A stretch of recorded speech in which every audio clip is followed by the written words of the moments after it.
fagotae Labdusi mantuhaka Tapat dilbisi bu'e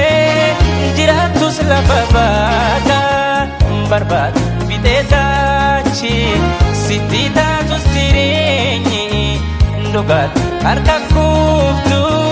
Sirranu sampenyi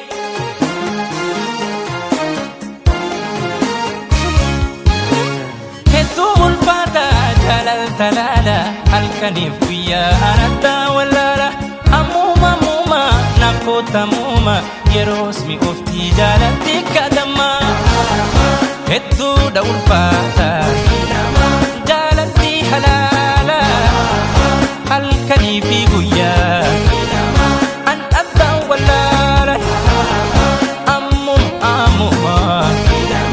nakotu ammuma Yerosan mi ufti